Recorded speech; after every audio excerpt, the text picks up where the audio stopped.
Agência Nacional de Vigilância Sanitária revoga o recolhimento do medicamento losartana. Fiocruz divulga novo boletim Infogripe.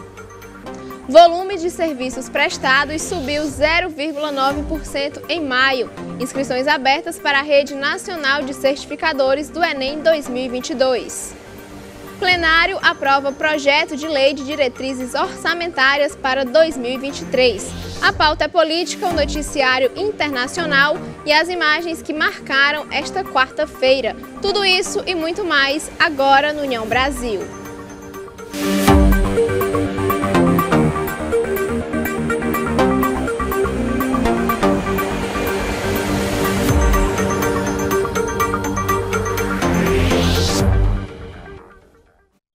Olá, boa noite, eu sou Érica Prado e começa agora o União Brasil. Foi divulgado nesta quarta-feira o novo boletim Infogripe. O relatório mostra continuidade do sinal de crescimento nos números de casos de síndrome respiratória aguda grave na tendência de longo prazo. O novo boletim Infogripe, divulgado nesta quarta-feira, 13 de julho, informa a continuidade do sinal de crescimento do número de casos de síndrome respiratória aguda grave na tendência de longo prazo das últimas 6 semanas para 23 das 27 unidades da federação.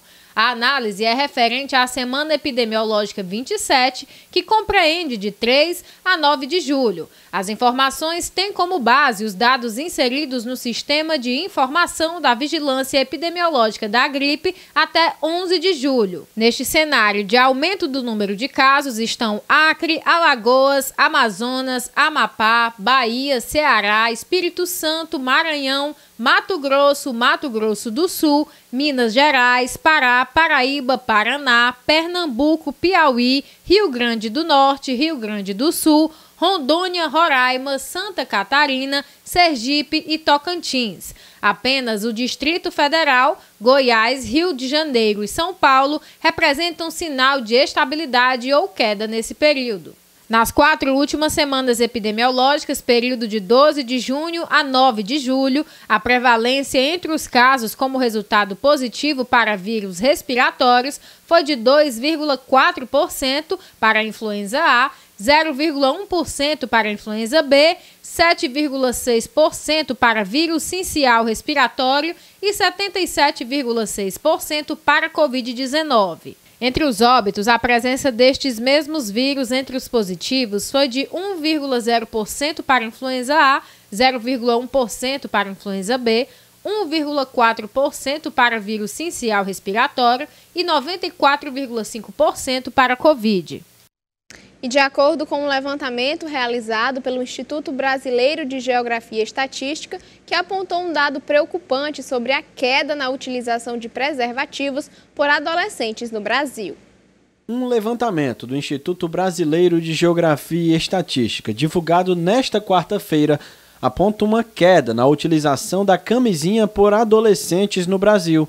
De 2009 a 2019, o percentual de pessoas entre 13 e 17 anos que usaram preservativo na última relação sexual caiu de 72,5% para 59%.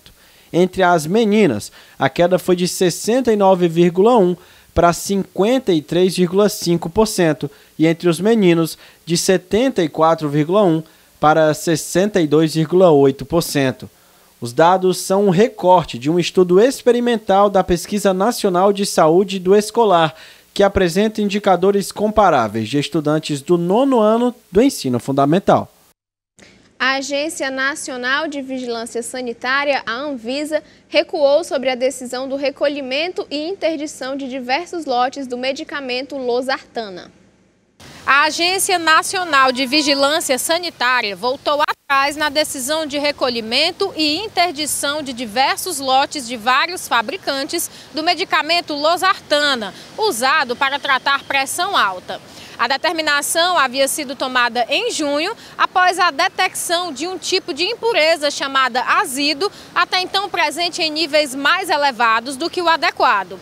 A substância pode surgir durante o processo de fabricação do insumo farmacêutico e inicialmente foi considerada um mutagênico em potencial, ou seja, uma possível causadora de alterações capazes de provocar danos às células humanas. A reversão da medida, segundo a Anvisa, é motivada pelo recebimento na quinta-feira de novos dados científicos solicitados à Agência Regulatória Europeia, EMA, que diante dos estudos realizados, a impureza foi reclassificada para não mutagênica, ou seja, passou-se a considerar que ela não possui a toxicidade inicialmente identificada. O Instituto Nacional de Estudos e Pesquisas Educacionais, Anísio Teixeira, abriu as inscrições para a Rede Nacional de Certificadores do Exame Nacional do Ensino Médio 2022. Os interessados em participar do Exame Nacional do Ensino Médio 2022 como certificadores podem se inscrever pelo Sistema Rede Nacional de Certificadores até o dia 22 de julho no site do Instituto Nacional de Estudos e Pesquisas Educacionais Anísio Teixeira. As inscrições confirmadas serão divulgadas no dia 22 de agosto e a lista com os interessados aptos para capacitação em 9 de setembro, ambos na página de acompanhamento. A inscrição é direcionada aos servidores públicos do Poder Executivo Federal e aos docentes das redes públicas de ensino estaduais e municipais em exercício da docência em 2022. Os profissionais irão atuar na certificação dos procedimentos de aplicação das provas do Enem nos dias 13 e 20 de novembro. No próximo bloco, você confere a pauta política e a aprovação do projeto de lei de diretrizes orçamentárias. Voltamos já.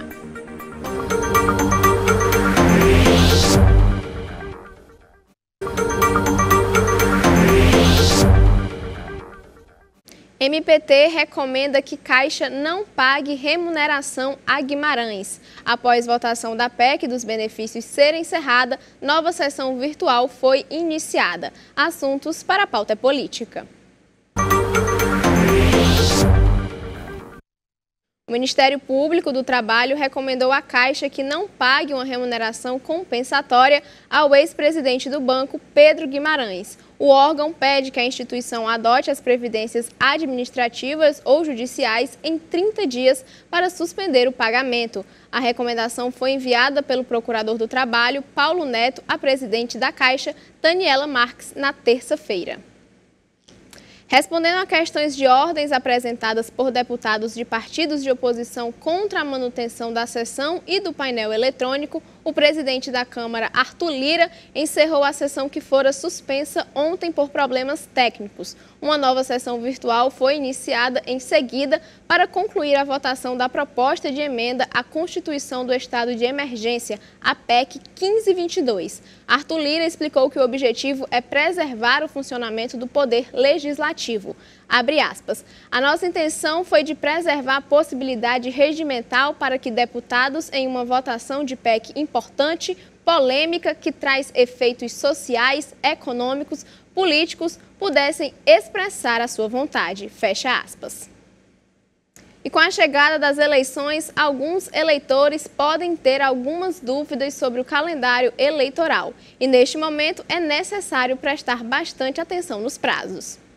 As eleições gerais de 2022 estão se aproximando e, junto com elas, muitas dúvidas em relação às datas. Carla Michele, que é cientista política, dá detalhes de como está o cenário eleitoral no Brasil e fala um pouco sobre as datas. Essa data estabelecida pela Justiça Eleitoral é somente a partir de agosto, né? Então, nós temos alguns prazos definidos em virtude dessa necessidade de respeitar regras e garantir a isonomia, uma participação equilibrada de todos os candidatos.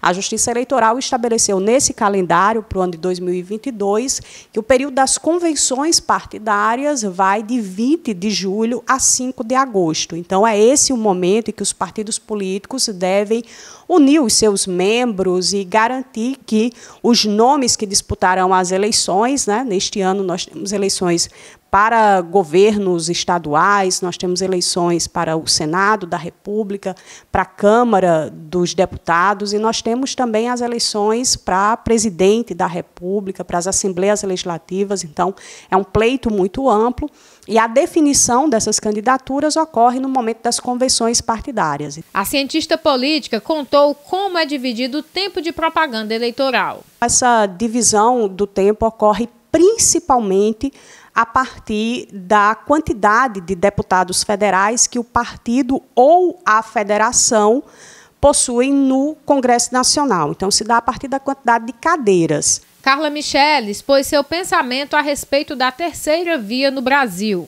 Existe uma parte considerável do eleitorado, que corresponde mais ou menos a 30% do eleitorado, que se diz muito disposta a votar numa candidatura alternativa. O que nós temos até o momento, tanto em nível federal, quanto também aqui no estado do Ceará, é uma situação em que há duas grandes lideranças ou duas grandes propostas políticas que figuram aí como as que realmente disputarão uma campanha no segundo turno. Eleitas e eleitos serão diplomados pela Justiça Eleitoral até 19 de dezembro.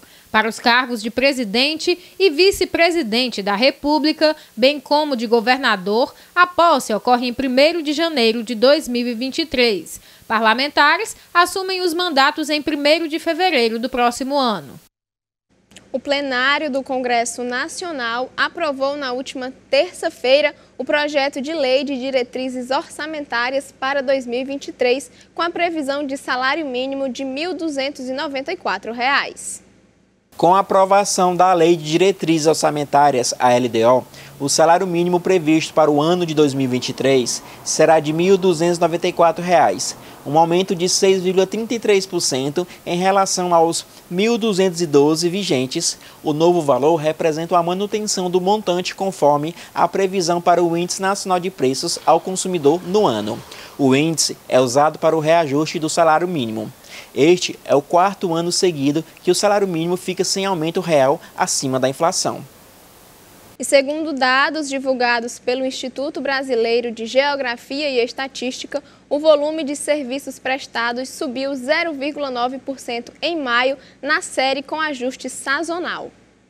O volume de serviços prestados subiu 0,9% em maio ante abril, na série com ajuste sazonal, segundo os dados da Pesquisa Mensal de Serviços, informados na manhã desta terça-feira pelo Instituto Brasileiro de Geografia e Estatística.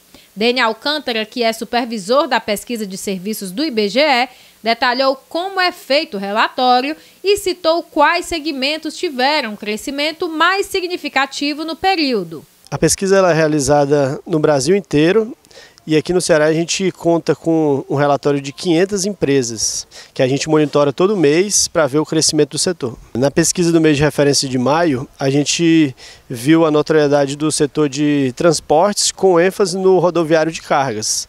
É um balanço assim que a gente atribui muito ao e-commerce. E também ao setor de telecomunicações que desde o início da pandemia vem se reinventando e vem atingindo os maiores patamares da série histórica. O supervisor enfatizou sobre o crescimento do setor de turismo no Ceará. Quando a gente fala da média geral do Brasil, a gente vê um crescimento de 0,9% no setor de serviços no mês de maio, E quando a gente está falando do turismo, especialmente do Ceará, a gente vê um crescimento de mais de 2%. Então, é um setor que ele vem avançando mais que a média, Então, é extremamente positivo aqui para o Ceará. Dene Alcântara fez uma comparação dos dados da pesquisa no mesmo período de anos anteriores. A gente vem notando que o setor de serviços vem assumindo patamares bem maiores que a pandemia, Antes da pandemia, inclusive. A gente está falando aí algo em 8% acima do patamar pré-pandemia. Então a gente vê que o setor vem se recuperando e isso é muito positivo, Porque na série histórica iniciada em 2011, a gente tinha um patamar que hoje está 2% abaixo, então está perto do maior patamar da série histórica. O economista Ricardo Coimbra contou quão representativo é para o país esse crescimento no setor de serviços. O setor de serviços tem um peso significativo tanto na economia brasileira como na economia cearense. Algo em torno de 70% da riqueza gerada o nosso país e o nosso estado estão relacionados com o segmento de serviços. E esse teve um crescimento bastante significativo agora no mês de maio, segundo as informações do IBGE, um crescimento da ordem de 0,9%. Esse crescimento está muito relacionado aí com alguns setores que, em função do processo de retomada e de recuperação das atividades econômicas, principalmente com a vacinação, com o implemento aí já da 4ª dose da vacinação da Covid, vem gerado uma maior recuperação e retomada das atividades. Ricardo Coimbra falou ainda das expectativas para o 3º e 4º trimestre do ano. A tendência é que esses segmentos eles continuem com o processo de recuperação e de retomada das atividades aí no 3º e 4º trimestre do ano de 2022, gerando uma possibilidade de uma recuperação mais efetiva no ano de 2023. E no próximo bloco, noticiário internacional e as imagens que marcaram esta quarta-feira.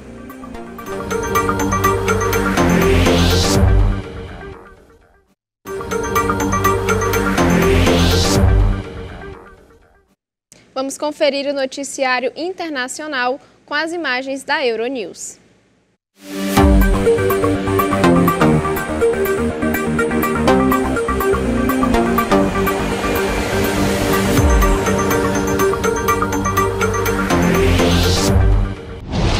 Uma onda de calor passa por diversos países da Europa Ocidental, especialmente Espanha e Portugal, onde há incêndios e alertas para que as pessoas se protejam.